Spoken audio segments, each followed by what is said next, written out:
अगर तुम किसी इंसान की चुप्पी को उसकी कमजोरी समझते हो तो कबीर की कहानी तुम्हारी सोच हमेशा के लिए बदल देगी। कबीर एक छोटे से कस्बे में रहता था। ऐसा कस्बा जहां हर कोई हर किसी की जिंदगी पर राय देता है और अफवाहें सच से तेज दौड़ती हैं। कबीर ज्यादा बोलता नहीं था, न किसी से बहस न किसी से शिकायत। साधारण कपड़े, धीमी चाल और आंखों में एक अजीब सी गहराई। 3 साल पहले उसके पिता की अचानक मौत हो गई थी। एक दिन खेत से लौटते समय दिल का दौरा और घर की रीढ़ टूट गई। पिता के जाते ही रिश्तेदार आने लगे। चाचा, ताऊ, फूफा सब सहारा बनने आए थे। कबीर अभी बच्चा है, चाचा ने कहा था, हम सब संभाल लेंगे। कबीर ने भरोसा कर लिया। वही उसकी सबसे बड़ी गलती थी। धीरे धीरे घर के कागज, जमीन के दस्तावेज सब चाचा के पास पहुंच गए। कबीर उस वक्त मां की दवाइयों, घर के खर्च और रोजी रोटी में उलझा था। दिन में वह हरहाक है, मजदूरी करता, कभी दुकान पर कभी खेतों में। शाम को चौराहे पर लोग कहते, पिता गया बेटा भी गया। चुप रहने से जिंदगी नहीं चलती। इस लड़के से कुछ नहीं होगा। कबीर सुनता था हर शब्द, पर जवाब नहीं देता। रात को मां पूछती, बुरा नहीं लगता? कबीर बस इतना कहता, अभी नहीं अम्मा। पर सच ये था, हर ताना, हर हंसी उसके अंदर कुछ जगा रही थी। और वहीं से एक चुप इंसान के अंदर एक खतरनाक कहानी जन्म ले रही थी।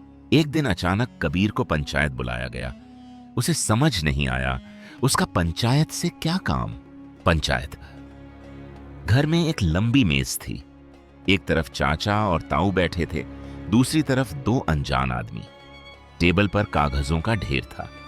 चाचा ने मुस्कुराते हुए कहा, कबीर बस यहां अंगूठा लगा दे।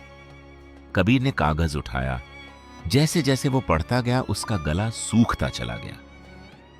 वो जमीन जो उसके पिता ने सालों की मेहनत से खरीदी थी, अब किसी और के नाम जा रही थी।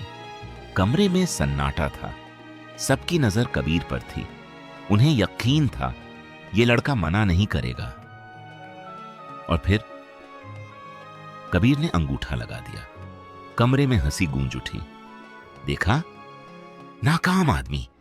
कबीर चुपचाप उठा और बाहर चला गया। लेकिन किसी ने नहीं देखा। उसने अपने मोबाइल से हर कागज की फोटो ले ली थी। उस रात कबीर सोया नहीं। पहली बार उसने खुद से वादा किया, अब चुप नहीं रहूंगा, अब तैयारी करूंगा। कुछ ही हफ्तों बाद कबीर ने गांव छोड़ने का फैसला कर लिया।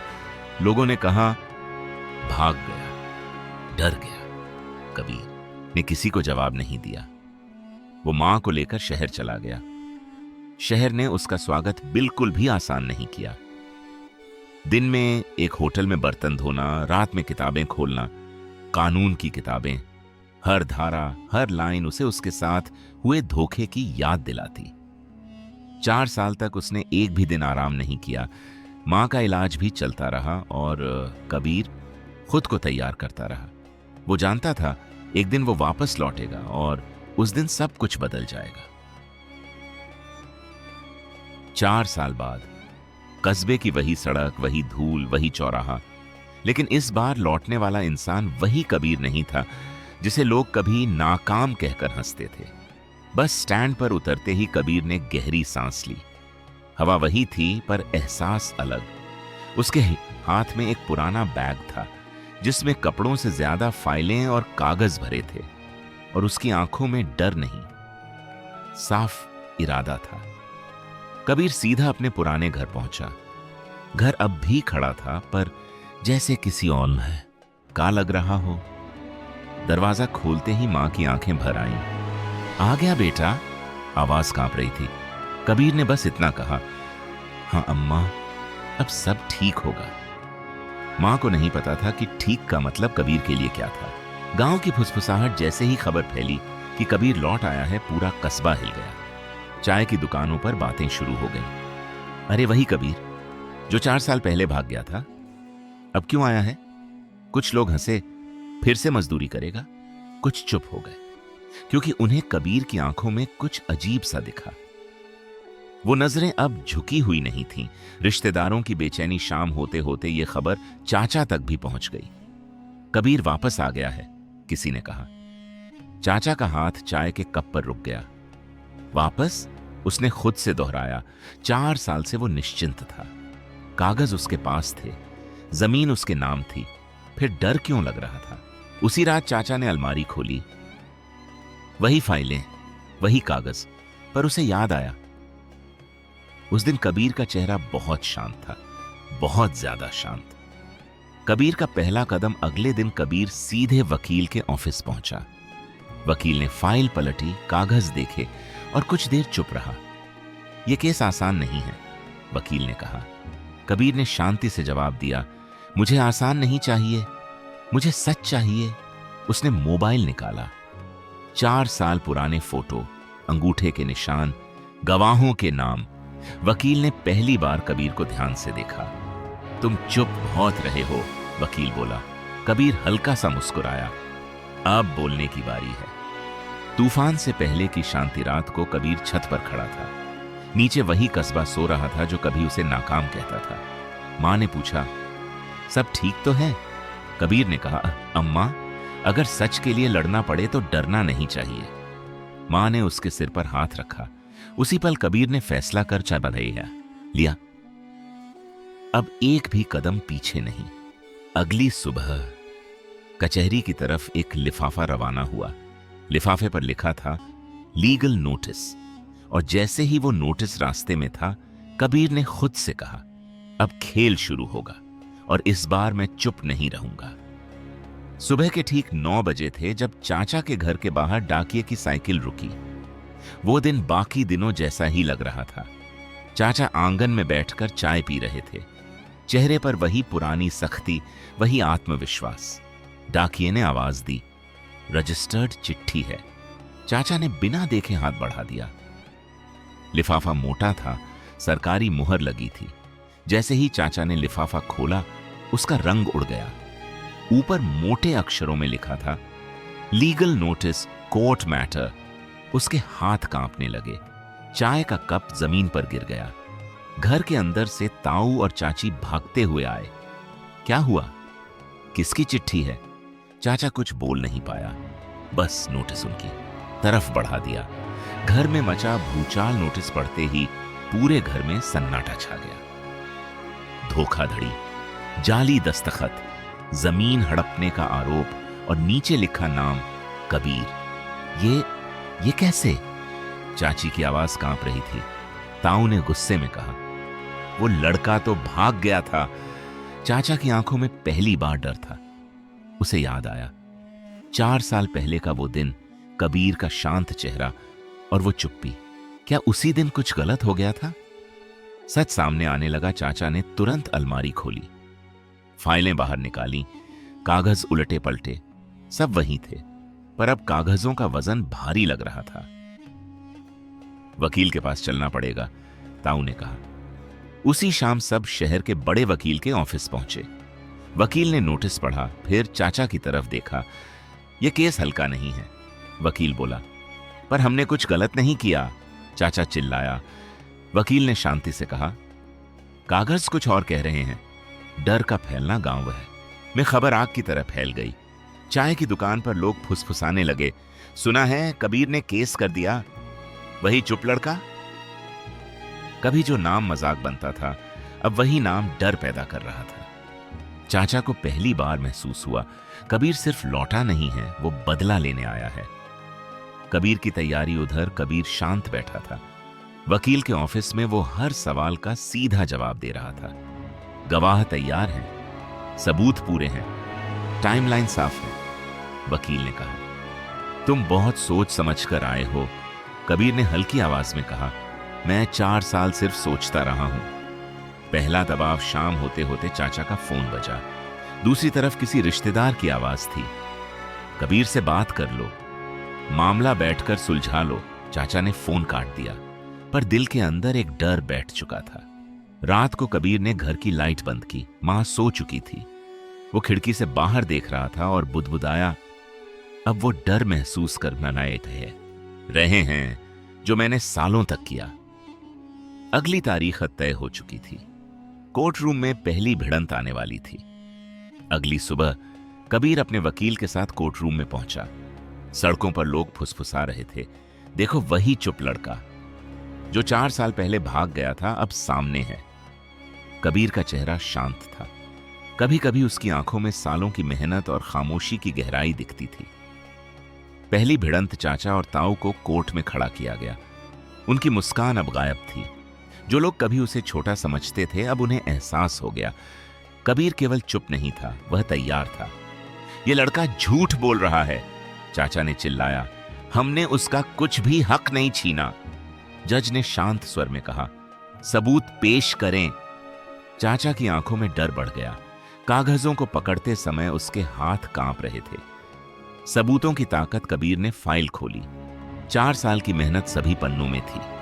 मोबाइल से ली गई फोटो, साक्षी के बयान, सभी कागज व्यवस्थित। ये देखो, कबीर ने वकील की मदद से कहा, ये वही दस्तावेज हैं जो आप मेरे अंगूठे से छीनना चाहते थे। जज ने ध्यान से कागज पढ़े। साक्ष्य इतने स्पष्ट थे कि कोर्ट रूम में सन्नाटा छा गया।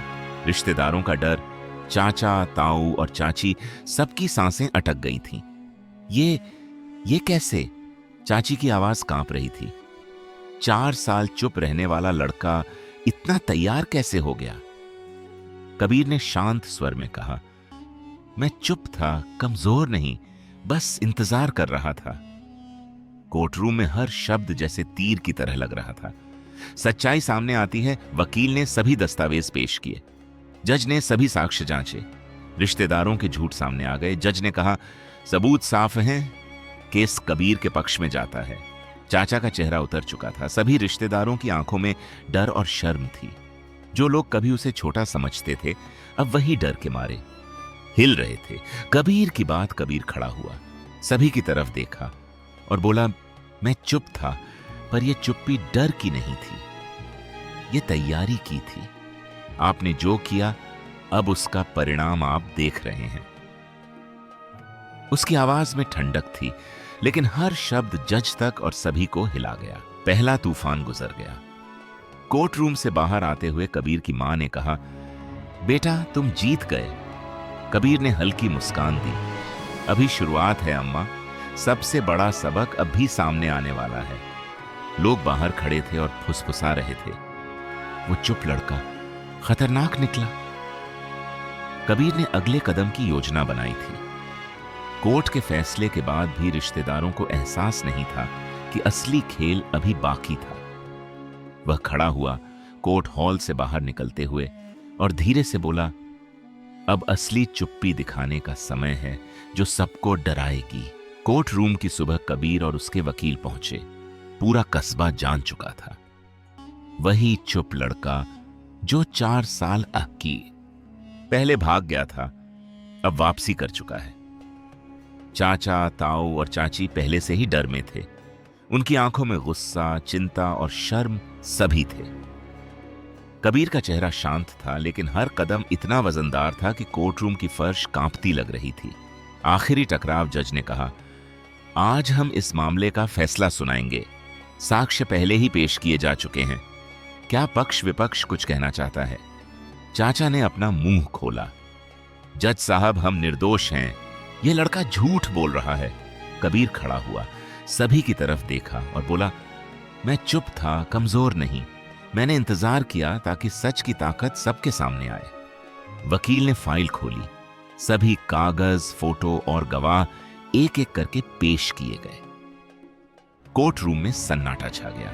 सच्चाई की जीत। जज ने धीरे धीरे कहा, सबूत इतने स्पष्ट हैं कि इस मामले में फैसला कबीर के पक्ष में जाता है। कबीर की मां की आंखें भर आईं। वह धीरे से बोली, बेटा तुमने सबको सच दिखा दिया। चाचा और ताऊ हिलते डुलते खड़े थे। उनकी चालाकियां अब अदालत के सामने बेबस थीं। रिश्तेदारों का पछतावा। कोर्ट से बाहर आने के बाद रिश्तेदारों ने कबीर से माफी मांगी, लेकिन अब कोई मुस्कान नहीं थी। कबीर ने शांत स्वर में कहा, माफी मैंने खुद को दे दी है, अब आप कानून के सामने जवाब दें। लोग धीरे धीरे समझ गए, जो लड़का कभी हंसी का पात्र था वही अब सबसे खतरनाक साबित हुआ। गांव की फुसफुसाहट, कस्बे में खबर फैल गई। चाय की दुकानों पर लोग बोल रहे थे, कबीर ने सबको हरा दिया, वो चुप लड़का सबसे खतरनाक निकला। मां बस मुस्कुराकर कहती थी, खतरनाक नहीं, बस चुप था। और वही लाइन पूरा कस्बा याद रखेगा। कबीर का असली संदेश कबीर ने गांव के बच्चों को देखा। उनकी आंखों में वही जिज्ञासा और उत्सुकता थी जो उसने अपने बचपन में महसूस की थी। वो बोला, अगर कोई आपको छोटा समझे, अगर कोई आपको डराए, तो चुप रहो, लेकिन तैयारी करो, एक दिन सच खुद बोलता है। कबीर ने धीरे से सिर हिलाया और अपनी मां के साथ घर की तरफ चल दिया। गांव के चौराहे पर लोग फिर से बातें कर रहे थे। कबीर बहुत खतरनाक निकला। 4 साल चुप रहा, लेकिन जीत तो उसने पक्की की। और मां मुस्कुराकर कहती है, खतरनाक नहीं, बस चुप था। कोई नहीं जानता था कबीर की चुप्पी में कितनी ताकत छिपी हुई थी।